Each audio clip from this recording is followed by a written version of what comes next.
If you're gonna ask me if I would recommend this bike, too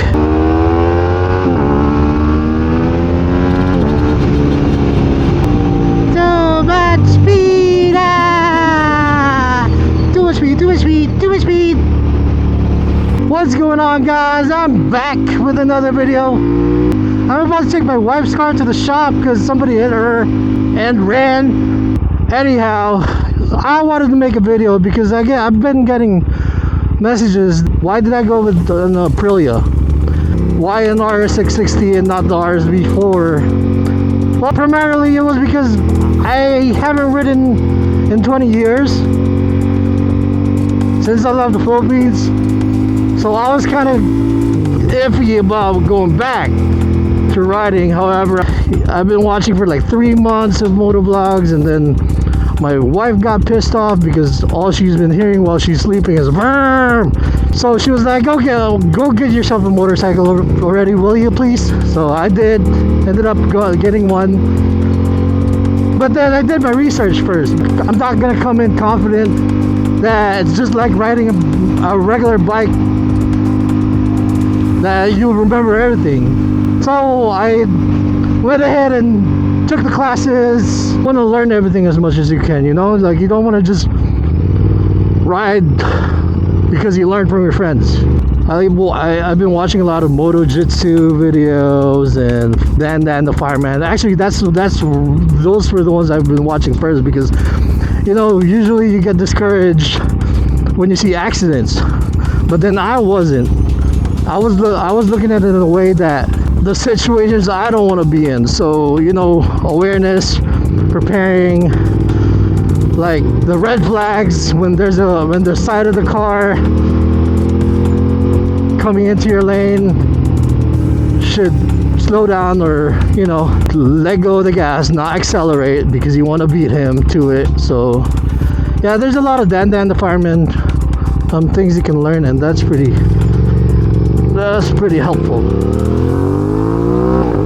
So back to my story. When I was doing my research, I think I analyzed myself what I want in a bike. So ever since I wanted a race bike, first of all, I ruled out 1000 cc's right away, liter bikes, because it's just gonna be too powerful for me as a beginner. But I also don't want to do a lower cc's bike, because I know I'm gonna get bored right away. So what I ended up doing is going for the mid, and looked up what the best mid is. I want all the rider assist that I could get, and of course I wanted to do track also and learn skills,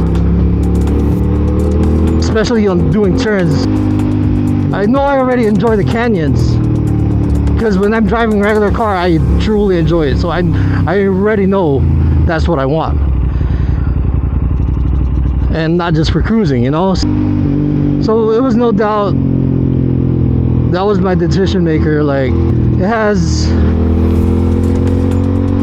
all the bells and whistles that you can add, or it already comes with it. It has traction control, ABS, you can add Bluetooth to it. What else? Because it has navigation that goes on the screen. It has Brembo brakes. It doesn't have all-in suspension, but you can get that later. However, I heard from people in the groups that the suspension of this is fine, stock. But always you can upgrade if you're a much more intermediate or expert. But I'm just a beginner, so there's really no need for me to shell on an older suspension yet. It has all the riding modes that you want. You can have a commute mode, dynamic mode, which is full power, and then I also had this I also added the up map for it, because, you know, why get it restricted? You know what the most important thing for this was? This was like, when I found out, I was like, yeah, this is sold. That's what I want. It's the damn fuel gauge, because nobody puts a damn fuel gauge. I mean, on the 600 with a fuel gauge, come on now. I'm pretty sure there's other bikes out there, but I mean, and also the rare, I guess, the boutiqueness of it, if that's even a word, because it's a boutique bike. what kind of bike is that? You know, for people that doesn't know this brand. And plus it's beautiful. It's just beautiful. The color. I wanted, oh yeah, I wanted the acid gold too, but then when I bought the bike, it was out of stock like everywhere. I think like a 6-month wait for it. Everyone was waiting for the acid gold, and I didn't want to wait. Motor Club Santa Monica had this used. I believe it had 1,200 miles on it, and got a good deal on it. So I was like, hey, let's go, let's do it. I already put a deposit down for the acid gold. I left, and then 20 minutes later I was already in the preview. I was like, this is the only RS660 in the market here in US right now at that time, because I was scavenging everywhere. I couldn't find it, and I was like, nah, I'll just go back and get it. So I took it. Oh, and the bike already has a standby USB. So basically you just have to buy the add-on, and there's already a socket back there behind the dash that you can just attach it, and that's it. So yeah, like I said, all the bells and whistle, it's right there. What else did I put here? Oh yeah, TPMS, of course. I'm super paranoid with my tire pressure. You have a different tire pressure when you ride on the street compared to when you go to the canyons or track. I just learned that too. So I installed that. Radiator guard, installed that too. The protection for the fairing, this one.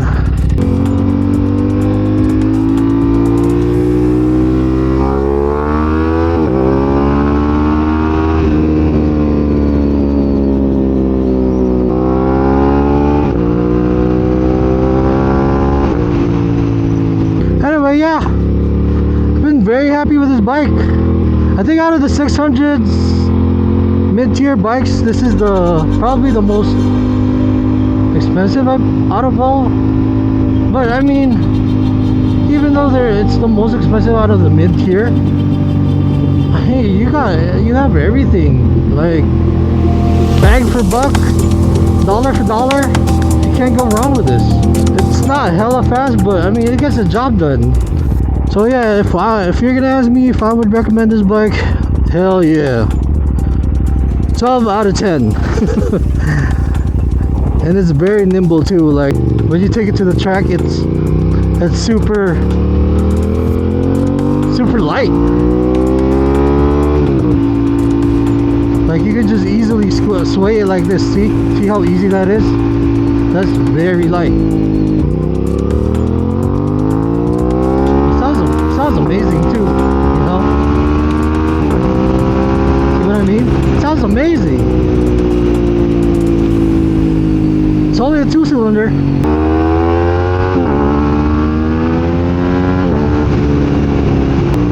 Too much speed! Too much speed, too much speed, too much speed! Knock knock. Hey, what's up, boss? Honeydew? Yeah, so anyway, I got the SC installed. And this, $14. This thing right here is $14. I don't know why they didn't just put that there. It was ugly. It just had a plastic on it. So I added that in. Yeah, it has a front and rear Brembo brakes. I added this for the selfie stick, so you could put your selfie stick here. I'll link this in the description below. This one right here. And it's clean. See how clean that is? Yeah, so it's attached down there on the foot pegs. So I added the quad lock to the USB, so I can wirelessly charge my phone.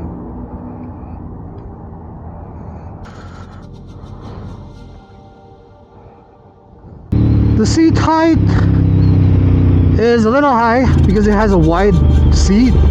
So I'm kind of tiptoed, and I'm 5'7.5", but it doesn't really bother me. You only put one foot down anyway, so I'm like this. See? It's not too aggressive, so it doesn't really hurt your back and neck too much. Me being 40 years old, it doesn't really hurt at all. I don't have any back pains or anything. Is that from Breaking Bad? Oh no, it says Compero. Never mind. What's that chicken place? Can someone remind me? Put it in the comment section below. Yeah, that was a good TV show. So that's it for today's video. Thank you guys for watching. Please don't forget to like, share, and subscribe. Hit that notification bell. And yeah, that will help me out a lot. So yeah, if you guys have any questions, let me know. Peace out. I'm out.